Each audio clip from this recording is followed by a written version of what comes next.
Good morning. আশা করি ভালো আছেন, সুস্থ আছেন। আমার এই হোমিও হেলথ চ্যানেলে আপনাকে স্বাগত। তো হোমিওপ্যাথি মেডিসিন কিন্তু রোগ এবং রোগীর সিনড্রোমের উপর বেস করে কিন্তু দেওয়া হয়ে থাকে। তো আজকের ভিডিওতে আলোচনা করব সর্দির একটি সিনড্রোম, যেখানে দেখা যায় যে ওয়াটারি ডিসচার্জ।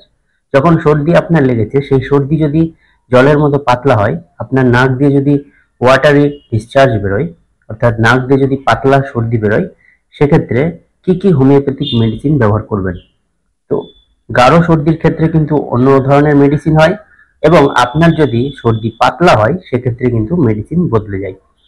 গাঢ় সর্দির মেডিসিন যদি আপনি পাতলা সর্দিতে ব্যবহার করেন, সেক্ষেত্রে কিন্তু কাজ হবে না।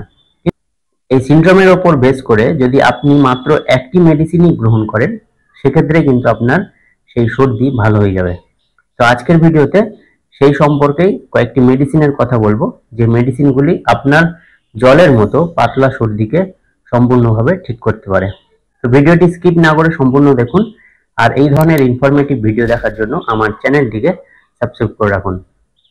আর যদি আপনার কোনো ইনকোয়ারি থাকে বা আপনি যদি আমার কাছে ট্রিটমেন্ট নিতে চান, তাহলে আমাকে হোয়াটসঅ্যাপ করতে পারেন। তো আসুন তাহলে ভিডিওটি শুরু করি। সর্দির প্রথম অবস্থায় সর্দির ধরন কিন্তু পাতলা থাকে, অর্থাৎ আপনার সর্দি 2-3 দিন হয়েছে বা 5 দিন হয়েছে, তো সেই সময় আপনার নাক দিয়ে কিন্তু যে ডিসচার্জটা বেরোবে, অর্থাৎ যে সর্দিটা বেরোবে, সেটি কিন্তু পাতলা হবে। যত পুরনো হতে থাকে সর্দির ধরন কিন্তু বদলে যায়, ধীরে ধীরে ইয়েলিশ হয়ে যায় এবং গ্রিনিশ হয়ে যায়। তো আবার অনেক সময় দেখা যায় আপনি যদি দীর্ঘদিন ধরে অ্যালার্জিতে ভোগেন, সেক্ষেত্রেও কিন্তু আপনার নাক দিয়ে ওয়াটারি ডিসচার্জ বেরোতে পারে। অর্থাৎ অ্যালার্জিক কন্ডিশনের সর্দি কিন্তু আপনার পাতলা হয়, জলের মতো পাতলা। তো এই সমস্যাও কিন্তু এই মেডিসিনগুলি কভার করবে। অর্থাৎ অ্যালার্জিক সর্দি এবং নর্মাল সর্দি, সেই সর্দি যদি জলের মতো পাতলা হয়, ওয়াটারি ডিসচার্জ হয় আপনার নাক দিয়ে, সেক্ষেত্রে এই মেডিসিনগুলি খুবই কার্যকরী।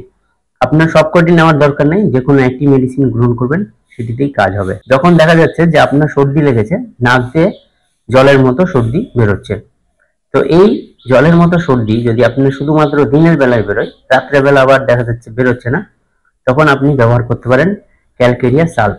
তো এই ক্যালকেরিয়া সালভের আরেকটি ইউনিক সিনড্রোমে দেখা যাবে যে আপনার নাক দিয়ে ওয়াটার ডিসচার্জ বেরোচ্ছে, কিন্তু যদি আপনি ঠান্ডা জলে স্নান করেন বা ঠান্ডা জল যদি ব্যবহার করেন, সেক্ষেত্রে কিন্তু আপনার উপশম হয়, আরাম হয়। সে অ্যালার্জিক সর্দি হোক বা নর্মাল সর্দি হোক, আপনার নাক দিয়ে যদি ওয়াটারে ডিসচার্জ হয়, পাতলা জলের মতো যদি সর্দি বেরোয়, সেক্ষেত্রে এই সিনড্রোমটি লক্ষ্য করে আপনি ব্যবহার করতে পারেন ক্যালকেরিয়া সালভ। তো এই ক্যালকেরিয়া সালভ আপনি বায়োকেমিক ফর্মেও ব্যবহার করতে পারেন, আবার পটেন্সিতেও ব্যবহার করতে পারেন।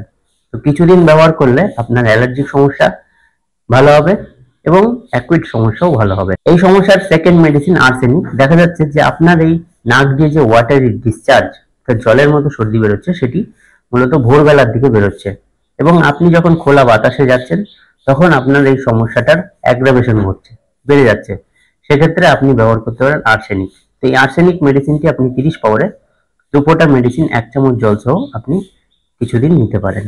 অনেক সময় দেখা যায় যে আপনি আইসক্রিম খেলেন বা ঠান্ডা জল গ্রহণ করলেন, তো ঠান্ডা জল গ্রহণ করার পরেই দেখা যাচ্ছে আপনার নাক দিয়ে জলের মতো সর্দি বেরোতে শুরু করলো এবং হাঁচিও ক্রমাগত শুরু হলো, এবং এই সমস্যাটা আপনার দীর্ঘদিন ধরেই চলতে থাকছে। তো কিছু ভালো হয়, ওষুধ খান ভালো হয়, অ্যালার্জিক মেডিসিন খান তখন আরাম হয়, কিন্তু আবার আপনার শুরু হয়। অর্থাৎ ঠান্ডা যখনই আপনি ইনটেক করছেন, গ্রহণ করছেন, তখনই আপনার এই সমস্যা আসছে।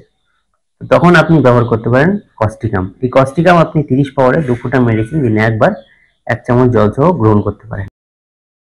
পরের যে মেডিসিন সেটি ফেরামফস। এই ফেরামফস আপনি 6x পাওয়ারে 4টি করে ট্যাবলেট দিনে 3 বার আপনি কিছুদিন নিতে পারেন। যদি আপনি ক্রনিক সমস্যায় ভোগেন, সেক্ষেত্রে আপনি বেশ কিছুদিন নিতে পারেন, কমপক্ষে 3 মাস।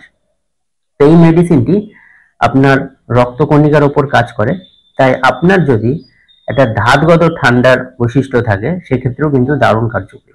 এই ফেরামফসে দেখা যাবে যে আপনার সর্দি যখন লাগে, তখন নাক দিয়ে ছানার জলের মতো সর্দি বেরোয়। তো ছানার জলের মতো যদি সর্দি বেরোয়, সেক্ষেত্রে আপনি এই মেডিসিনটি ব্যবহার করুন, দেখবেন অবশ্যই আরাম হবে। অনেক সময় দেখা যায়, বিশেষত মহিলাদের ক্ষেত্রে, যখন তাদের ঋতুস্রাব চলে, অর্থাৎ মাসিকের সময় চলে, তখন দেখা যায় তাদের নাক দিয়ে ওয়াটারি ডিসচার্জ বেরোয়।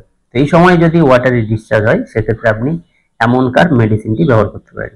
এই এমন কার্ভ দেখা যাবে যে জলের মতো একবারে পাতলা সর্দি আপনার নাক দিয়ে বেরোচ্ছে।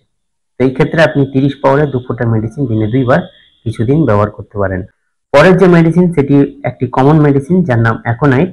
তো দেখা যায় অ্যাকুইট কন্ডিশন, অর্থাৎ হঠাৎ করে আপনার এই সমস্যা শুরু হয়েছে, ভালো ছিলেন, কিন্তু দেখা যাচ্ছে যে হঠাৎ করে আপনি ঘুম থেকে উঠে হোক বা বিকাল বেলায় হোক বা রাত্রে বেলায় হোক, ভালো থাকতে থাকতে হঠাৎ করে আপনার নাক দিয়ে খুবই ক্রমাগত সর্দি, পাতলা জলের মতো সর্দি বেরোতে থাকছে। তখন আপনি এই অ্যাকোনাইট মেডিসিনটিকে একটু ফ্রিকুয়েন্টলি গ্রহণ করুন, 2-3 দিন, দেখবেন দারুণভাবে কাজ হবে এবং সমস্যাটা সেখানেই সমাপ্ত হবে। তো এইভাবে আপনি আপনার জলের মতো পাতলা সর্দিকে নিরাময় করতে পারেন এই মেডিসিনগুলির মাধ্যমে। তো আশা করি আজকের এই ইনফরমেশনটি আপনার ভালো লেগে থাকবে। যদি ভালো লেগে থাকে একটি লাইক করবেন এবং অন্যদের মধ্যে শেয়ার করবেন। আর যদি আপনার কোনো ইনকোয়ারি থাকে আমাকে হোয়াটসঅ্যাপ করতে পারেন।